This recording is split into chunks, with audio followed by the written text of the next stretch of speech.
Hello അസ്സലാമു അലൈക്കും. എല്ലാ കൂട്ടുകാർക്കും റാബീസ് കിച്ചണിലേക്ക് സ്വാഗതം.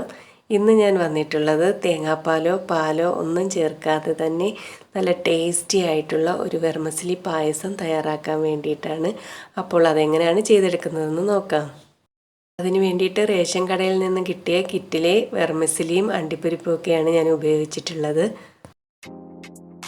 ആദ്യം തന്നെ അരമണിക്കൂർ കുതിർത്തി വെച്ചിട്ടുണ്ടായിരുന്ന അര കപ്പ് ചവ്വരി ഞാനൊന്ന് വേവിച്ചെടുക്കുകയാണ്. ചവ്വരി കുതിർത്ത് വയ്ക്കുന്നത് കൊണ്ട് തന്നെ നമുക്ക് പെട്ടെന്ന് വേവിച്ചെടുക്കാൻ വേണ്ടി പറ്റുന്നതാണ്. അടുപ്പിൽ വെച്ച് തിളയ്ക്കുന്ന വെള്ളത്തിലേക്ക് വേണം നമ്മൾ ഈ ചവ്വരി ഇട്ട് കൊടുക്കാൻ വേണ്ടിയിട്ട്. 5 മിനിറ്റ് ആകുമ്പോൾ തന്നെ നമുക്ക് ഈ ചവ്വരി നല്ലതുപോലെ വെന്ത് കിട്ടും.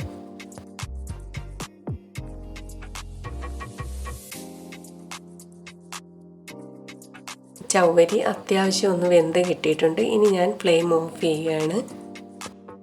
പായസം തയ്യാറാക്കുന്ന പാനിലേക്ക് ഞാൻ 1 ടേബിൾ സ്പൂൺ നെയ്യ് ചേർത്ത് കൊടുത്തിട്ടുണ്ട്. ഇതിലേക്ക് 1 പാക്കറ്റ് വെർമസലി ഞാൻ ഇട്ട് കൊടുക്കുകയാണ്.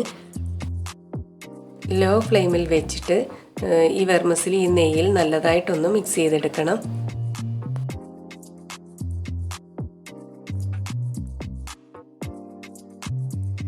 കളറൊന്നും ചേഞ്ച് ആവാതെ തന്നെ ഈ വെർമസലി നല്ലതുപോലെ ഒന്ന് നെയ്യിലൊന്ന് റോസ്റ്റ് ആക്കിയെടുക്കണം. അപ്പോൾ ഈ സമയം തന്നെ ഞാൻ അടുത്ത അടുപ്പിലേക്ക് കുറച്ച് വെള്ളം തിളപ്പിക്കാനായി വെച്ച് കൊടുത്തിട്ടുണ്ട്.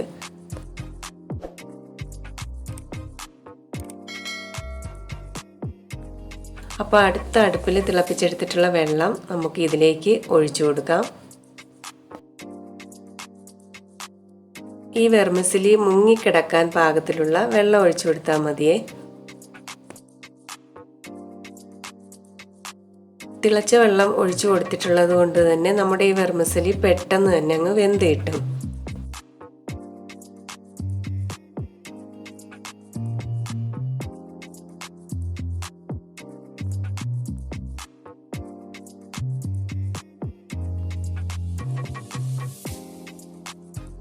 ഇപ്പോൾ ഒത്തിരി അങ്ങ് വെന്ത് പോകാതെ ആവശ്യത്തിനുള്ള വേവായിട്ടുണ്ട്. ഇതിലേക്ക് നമ്മൾ നേരത്തെ വേവിച്ച് വെച്ചിട്ടുണ്ടായിരുന്ന ചവ്വരി ഉണ്ടല്ലോ, അതുകൂടി ഒഴിച്ചു കൊടുക്കാം.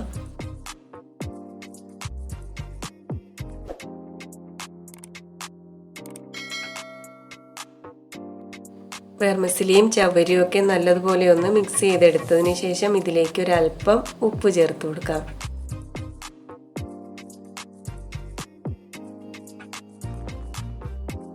പായസത്തിലേക്ക് ഇതുവരെ ഞാൻ മധുരം ചേർത്ത് കൊടുത്തിട്ടില്ലായിരുന്നു. ഇനി മധുരത്തിന് ആവശ്യമായിട്ടുള്ള പഞ്ചസാര ചേർത്ത് കൊടുക്കാം.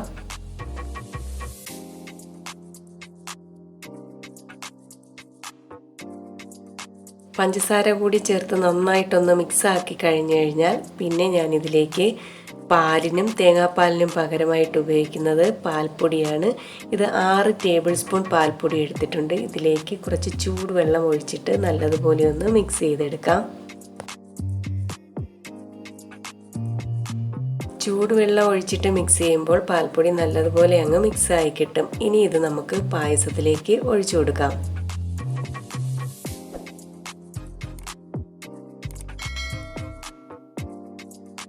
ഇതിനേക്കാൾ ലൂസായിട്ടാണ് പായസം വേണ്ടതെങ്കിൽ കുറച്ചുകൂടി പാൽപ്പൊടി എടുത്തിട്ട് ഇതുപോലെ ഒന്ന് മിക്സ് ചെയ്ത് ചേർത്ത് കൊടുത്താൽ മതിയാകും.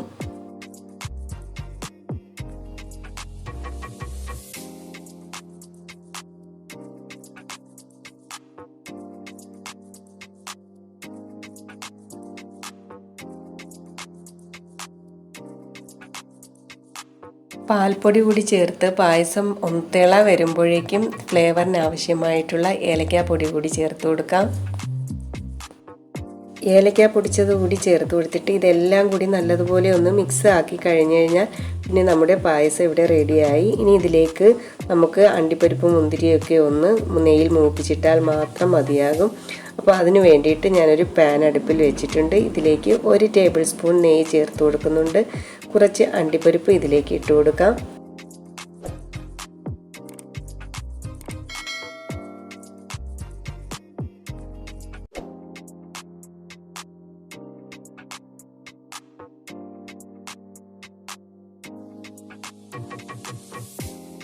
അണ്ടിപ്പരിപ്പ് ചെറുതായി ഒന്ന് റോസ്റ്റായി വരുന്ന സമയത്ത് ഇതിലേക്ക് കുറച്ച് ഉണക്കമുന്തിരി കൂടി ഇട്ട് കൊടുക്കാം.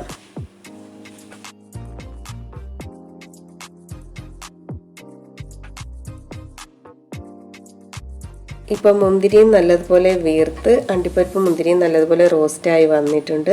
ഇത് നമുക്ക് പായസത്തിലേക്ക് ഒഴിച്ചു കൊടുക്കാം.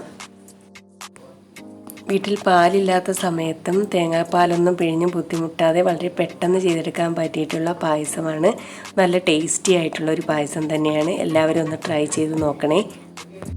ഇഷ്ടമായാൽ മറക്കാതെ ഒന്ന് ലൈക്ക് ചെയ്യുക, ഷെയർ ചെയ്യുക. സബ്സ്ക്രൈബ് ചെയ്യാത്തവർ സബ്സ്ക്രൈബ് ചെയ്തിട്ട് അടുത്തുള്ള ബെല്ലൈക്കൺ കൂടി പ്രസ് ചെയ്തിട്ട് വരുന്ന ഓൾ എന്ന ഓപ്ഷൻ കൂടി ക്ലിക്ക് ചെയ്താൽ മാത്രമേ ഞാനിടുന്ന വീഡിയോസിൻ്റെയൊക്കെ നോട്ടിഫിക്കേഷൻ നിങ്ങളിലേക്ക് എത്തുകയുള്ളൂ. അപ്പോൾ ഇൻഷാ അല്ലാഹ് മറ്റൊരു വീഡിയോയുമായി വീണ്ടും കാണാം.